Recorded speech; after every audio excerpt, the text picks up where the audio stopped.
So one of the great things about my job is I have the opportunity to get the vaccination right now, the COVID vaccination. And when it was presented to me, do I want to do it? I was like, sure. I know that doing it would help certain people around me feel better, and that's cool. So when they scheduled it, and I'm getting ready to go, all of a sudden all this stuff came up in me. Like, do I really want to do this? No. And then I started really getting invested into, oh shit, should I do this? Oh, and all of a sudden I found myself lost in a space that wasn't me. It just, I was lost in this. Oh my gosh, should I do this? Shouldn't I? Maybe I should cancel. I don't know what to do. Am I honoring me? What do I really want? What, am I doing this for others? I really got blah in, my brain, obviously. You can call that the ego. Who knows what we call that? Give it a label. It just wasn't me. And so in that moment, I reached out to whomever, you can call it your better self, your inner being, whatever. I just reached out to my friends and I said, hey, you guys, I need some help here. And then I let it go. And I immediately got distracted by what I thought was a hawk, but it ended up being a turkey vulture. And I was just distracted. I didn't mean to have that happen, but it did. And it was wonderful. And in that moment, all of a sudden, just this whole dialogue of me talking to me, my videos. It was literally like I was watching one of my own videos. And it was like, okay, what's the worst thing that could happen? You have a poor reaction to the shot. You have a sore arm. You feel sick for a few days, but it'll pass and you're going to come back to you, right? You always come back to you. And in that moment, I could feel that there was no right or wrong decision. You hear me say this, but to feel it is a whole nother ball game. To truly, truly feel that there is no right or wrong decision. There is just these experiences that flow through us like the in-breath and the out-breath. And they're no bigger. They are, come on, you hear me say it all the time. Don't make it any bigger than a steak dinner. They're no bigger than the in-breath you just had. Do you hold on to your in-breaths? Do you suck in an air and then worry about exhaling it because, oh my God, but what if this and what if that? And it's just exhale the freaking air and on to the next air. Not onto the next inhale and onto the next exhale and onto the next inhale and onto the next exhale. And it was so funny honestly, in that moment when that happened, I felt big. Oh, I felt so, I just felt so unconquerable. It was so cool. It was so cool to be in this space of I just felt huge. I felt enormous. And it was like, wow. It really, when I just realized that it didn't matter. It doesn't matter whether I got the shot or not. It didn't matter because I'm always me. I always come back to me. It was like the video I did where I was sitting by the river. I think it was about 3 videos ago. I don't even remember what it was called, but in it, I was talking about what happens if I got a flat tire. Here I am out in the middle of nowhere and there's no cell reception. And what if I went up to my car and there was a flat tire? Okay. It's so easy to get caught up in things, but it's like, they're not going to find your skeleton next to your car with a flat tire because nobody ever came by. The world takes care of you. It really does. A lot of times I say the universe has always got my back, or whatever flowery words we want to say. But it's true. It's like, yeah, I would have a flat tire and somehow, some way it would get fixed and I would move on. And I still always come back to me. I'm always me. I always come back to me. No matter what experiences I have out there, I always come back to me. It is amazing. And so it really, of course, this morning I woke up at 3 freaking a.m. and then that was it. I was wide awake for the rest of the night.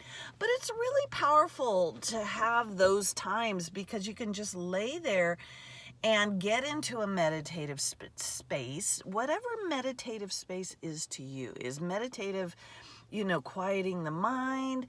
Or why don't you instead invite meditation, the consciousness that is meditation, as if it's a friend, and just say, hey, I'm awake, you're awake, come talk to me. Come tell me what you really are. We have all these preconceived notions of what meditation is. Why don't you come talk to me right now and tell me what you really are?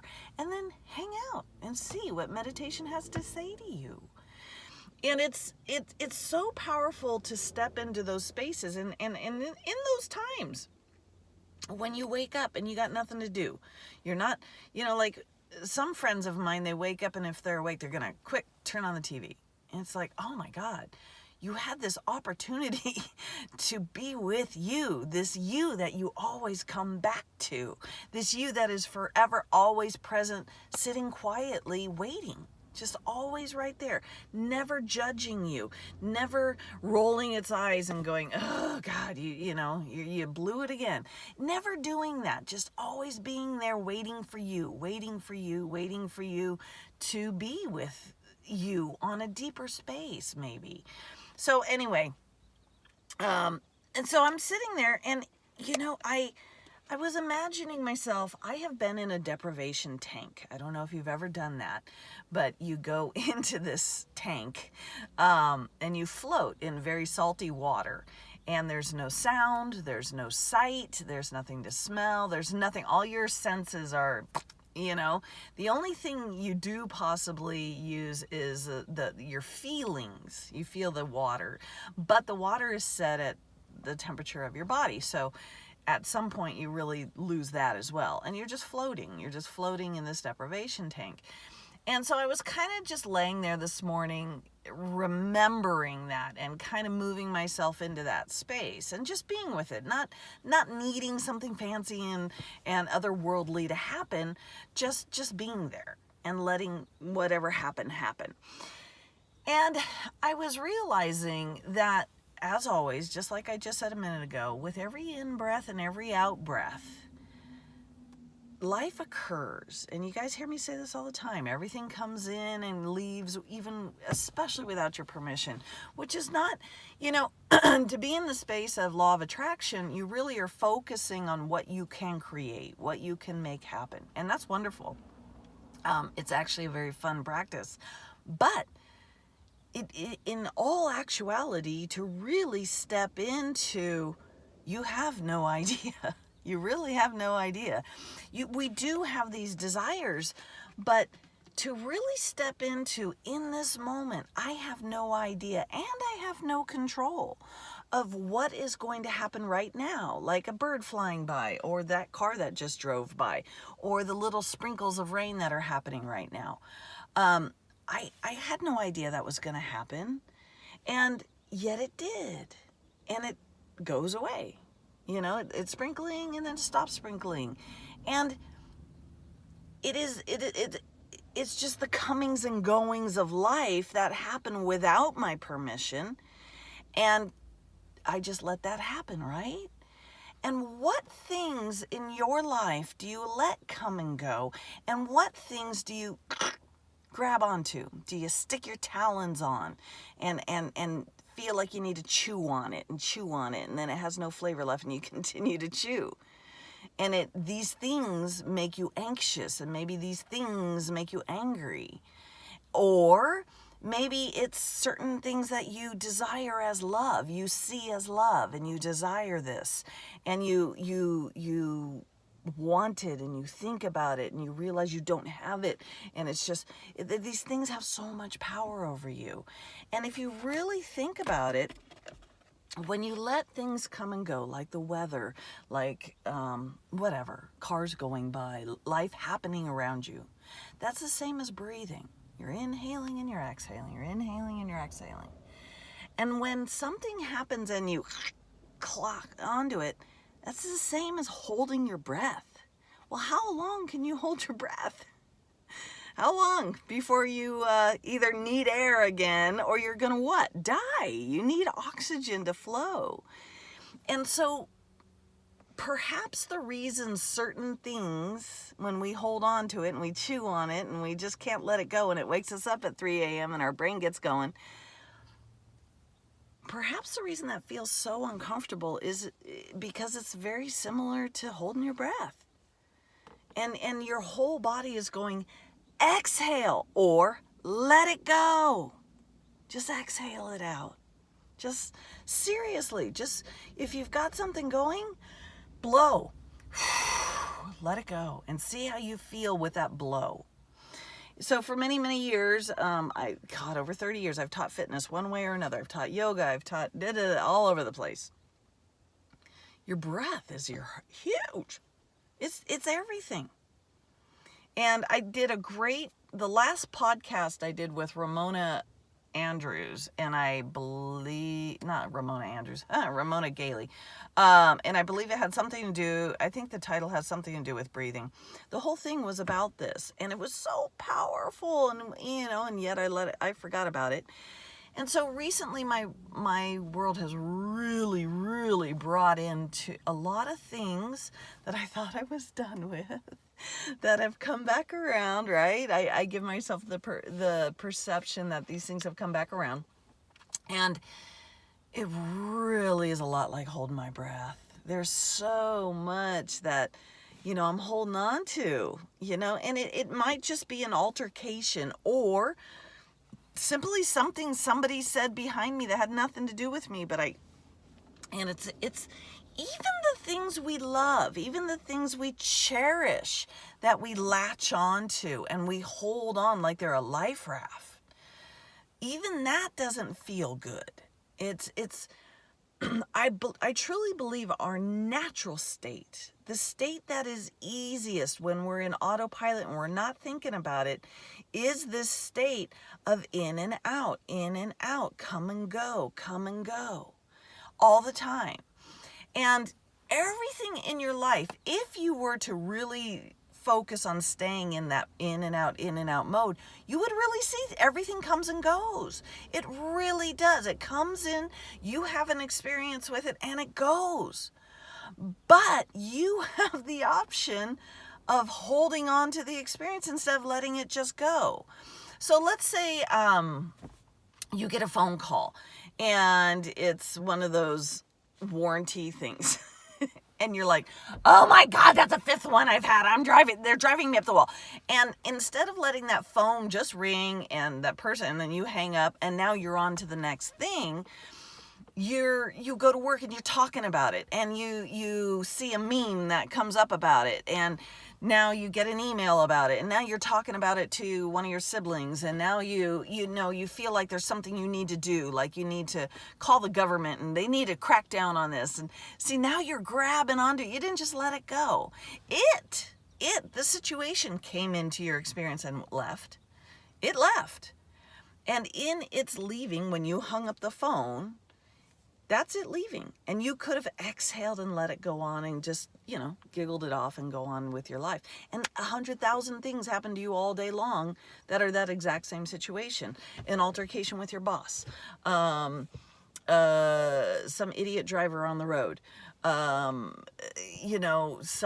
Somebody in the park that was letting their dog run free and the dog caused a problem. And, every time we latch on to these things, instead of just letting them go, instead of just exhaling them out, we're just perpetuating something that is completely unnecessary. Completely unnecessary. And so there's so much in our life, especially right now with COVID and this and that, and vaccinations and things like that. Let it come in and go out. Breathe it in, exhale it out. I'll go in, they're going to stick a needle in my arm, and then I leave. And I can leave it at that. Or I can take it with me and have worry and fears and choose and things that truly don't even belong to me. you know, certain thoughts that are floating around that I latched onto and grabbed and pulled down, and I'm just playing with them. When actually those thoughts are just like clouds. I just let them go on by and go, yeah, that one doesn't belong to me. Because in the end, there's only one thing that stays with you. When all this shit is coming and going and coming and going, your whole world, inhale, exhale, inhale, exhale, inhale, exhale. There's that one thing, you guys all know what it is. Say it with me. There's that one thing you can't inhale, exhale. There's only one thing in your reality that does not come and go. You. You. And when you bring your focus here, when you bring your focus back to you, you see your life is not such a big hairy deal. You're going to see there's nothing in your life that's a big hairy deal. All your power is here.